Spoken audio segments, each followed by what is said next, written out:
Last week, Faizon Love sparked a viral conversation surrounding the release of Nicole Byer's first stand-up comedy special, Big Beautiful Weirdo, now streaming on Netflix. In his post, Faizon will call Nicole an unfunny black woman. The post ignited an online debate with many users calling Faizon a hater for his comments. Author and analyst Marc Lamont was one notable figure who would express his displeasure with what Faizon said. "This is so lame. That woman wasn't bothering nobody. Why attack her? Throwing black women under the bus because you don't have a Netflix special? And why do you possibly think you deserve a Netflix special?" Today we have our comedy hype analyst, Vanessa Fraction in studio, Pierre calling in along with a very special guest, Ahmad the Poet, here on the show to talk about Faizon's comments. First and foremost, as always, I want to make sure that we welcome our guest, Ahmad the Poet. Hey, Ahmad. Thank you. Thank you so much for being here. We're gonna have a good time. So let's go ahead and dive in. Pierre, I'm gonna come straight to you first. What was your reaction when you saw Faizon Love come out about his thoughts about the specials with black women and unfunny black women getting Netflix specials? Well, y'all put a little more on the unfunny black women part. Faizon always been vocal. He's been vocal all his career. It's his opinion. He has the right to his opinion. Just because it's not favorable what some people feel, remember, for those who don't like what he just said, there's some of those who do like what he said and agree with what he said. So we can't say, he don't have a right to his opinion. Hell, there's people in this comment right now going to say they don't like me. And there's some that does like me. So what do we do? How do we do this? I know some people who don't like a Porsche, who don't like a Mercedes. Do you mean that car's not a good car because you don't like it? Come on now, it's his opinion. And just because it happens to be about black women or black people, don't make it seem like it's the biggest thing of all. He's talked about everything before. So this is his opinion. Ahmad, I want to throw you in the mix as well. What are your thoughts, or what was your reaction when you saw this come to surface? I mean, in my opinion, it kind of looks like, the uncle clown and the auntie at the cookout, because when I look at it, it's like the comedy world is one big family, in my opinion, because comedians live a lived experience that not many of us can really relate to, similar to athletes, rappers, actors, So it's kind of disappointing because you think that he would kind of come to, her side and not kind of throw her under the bus like Marc Lamont pointed out. But I personally think it was just kind of ill-timed, especially with the climate. Yeah, I mean, I can kind of see exactly what Pierre was saying because he's kind of always been outspoken. I saw the interview he did a couple weeks back when he was on a Bus Life with a Kwame Brown, and he's always been outspoken. He always shoots from the hip, so you gotta respect it, Right. Now, Vanessa, I'm interested to get your thoughts. Because I'm a black woman. You are. A funny black woman, no. There without a special. We will put that ain't on Netflix, so you wasn't talking about me. So what do I think about that? I thought it was... I think people they can have their opinion, but again, it's just your opinion. I thought it was quite unnecessary when, first of all, there's so many people on Netflix that ain't funny. I mean, I don't know why you didn't throw a slew of white women under the bus with Nicole if that's what your opinion was, you know what I mean, or whatever.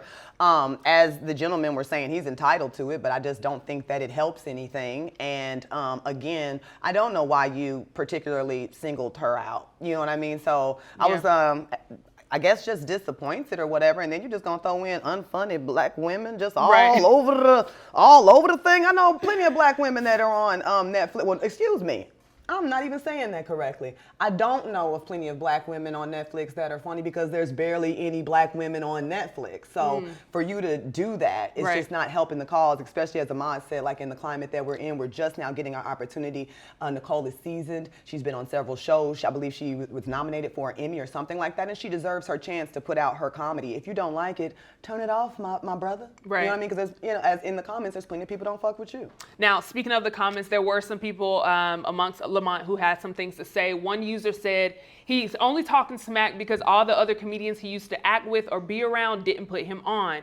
He thought he was secure when he started doing movies becoming mainstream, as if other comedic black men wouldn't come along to take his spot. Don't hate her because you got to own your own. Another user would say, dude has been typecast the same effing character for decades, but thinks he deserves a Netflix special. Bye. So that brings me to my next question. And it's so loaded, Pierre. I'm going to start with you. Do you think Faizon even needs a stand-up special to solidify his career, being that he has been successful in movies and things like that? Do you think he even needs a stand-up special at this point? Okay, let me answer that two ways. I want to say something that Vanessa said. Well, one of the reasons me and Faizon, some of the older comics spin back, we seen the struggle of comedians, urban type of comedians. We seen the struggle. And when you see a woman like Nicole, Miss Nicole, which fine with her having a special.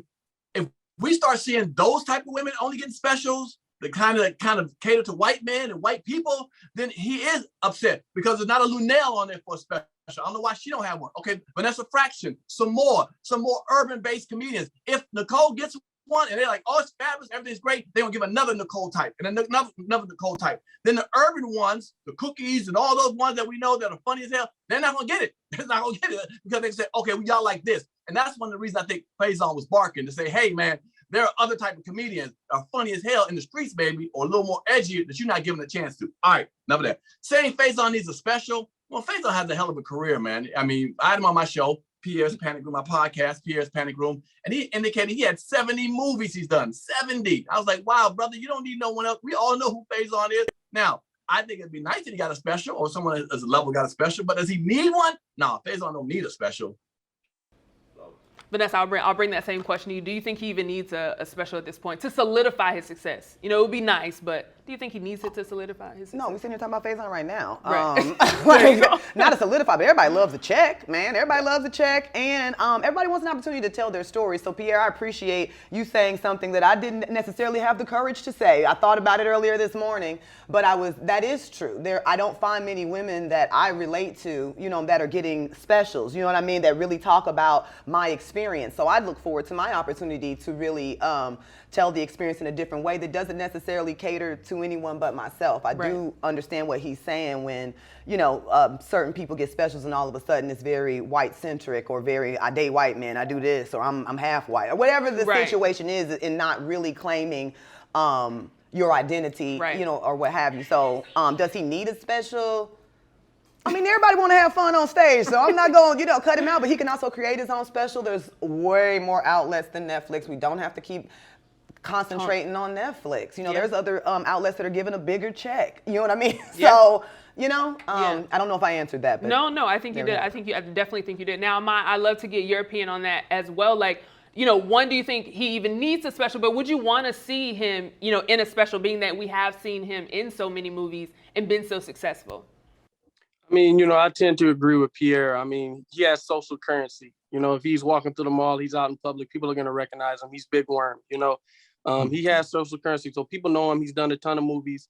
And I feel like he really doesn't need it. But I feel like if you're a purist in the sense of your art, whether that's comedy, basketball, sports, whatever, you always want to go to that next level. And I feel like that's where the frustration is coming from. Maybe it's just not that content with just, having that name, having those hits. He wants to go to the next level. He wants to constantly ascend, and I can understand that. But he doesn't need it. He's definitely established. Absolutely. And I think Vanessa hit a great point. Like, so many times, and not even, like, a lot of people are saying, like, hey, Netflix, but there are so many other outlets that are out there. I mean, you're looking at Comedy Hype that's coming out with a streaming platform, which you can go to comedyhype.com to go ahead and get ahead of that. But you have platforms like this one that are all Black owned, that are Black owned and operated, that can give these opportunities. So I would love to see Faizon Love in a stand-up special, and he could be on Comedy Hype. What were you going to say, Pierre? But let me ask you, if you just, and the reason I can see why Faizon or some urban people are like, I ain't funny, especially not funny. Well, first of all, it's not for them. It's a certain demographic it's for. Just think of some of her topics. I only got a chance to watch 20 minutes of it because we got last minute notice about the special. But she talked about a drive-by cat funeral. She got a therapist. She even asked, are there any Black people here? I like fucking white dudes. The glory hole. Well, come on. Those are not normally urban topics. Or Black relate. Can any of y'all relate to that? Vanessa, can you relate to that? Any of that? The therapist part, and I had a cat before.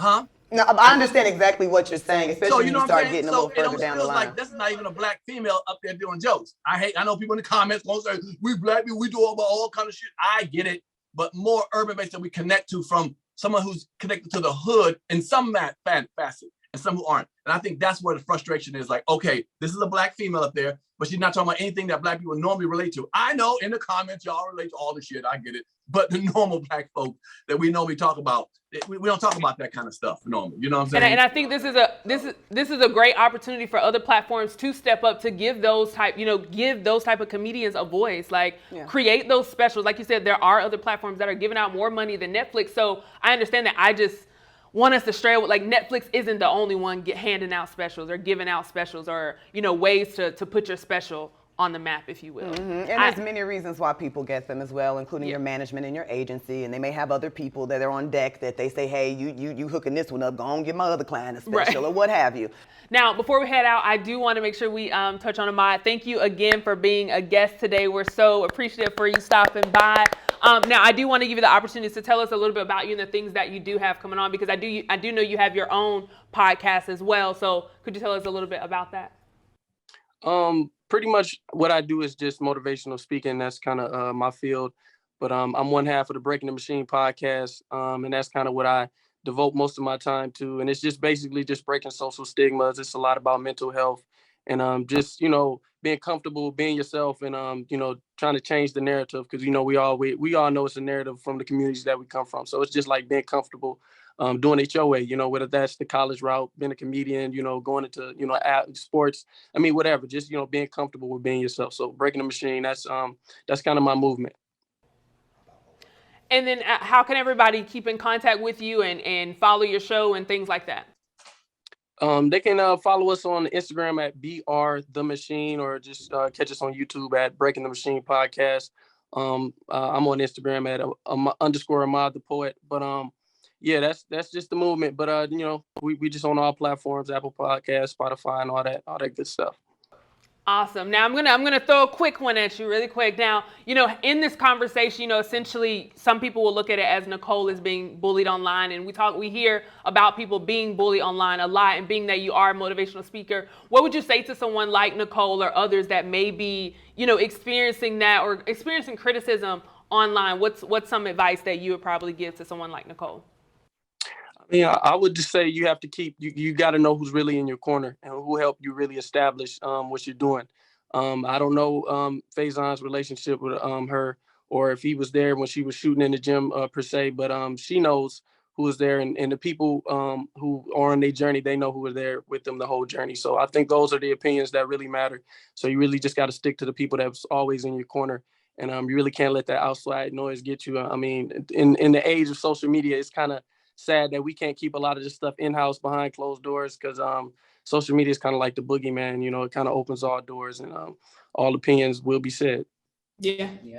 Well, Ahmad, I think that's a perfect way to end the show. Again, I appreciate you for calling in. Pierre and Vanessa, I appreciate you for commenting as always. You heard from us. Now we want to hear from you in the comments below. Yes, we What do. are your thoughts on Faizon's comments? For Comedy Hype News, I'm Symphony Thompson.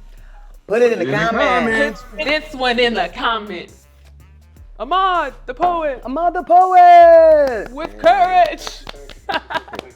For Comedy Hype News. For Comedy Hype News. For Comedy Hype News. For Comedy Hype News. For Comedy Hype Comedy News. Hype News. For Comedy Hype News, I'm Jay Will. Looking for nostalgia? We got classic comedy films. Looking for something original? We got never before seen stand-up specials. Looking for funny, dope content? It's all right here at Comedy Hype. Sign up for Comedy Hype streaming platform at comedyhype.com.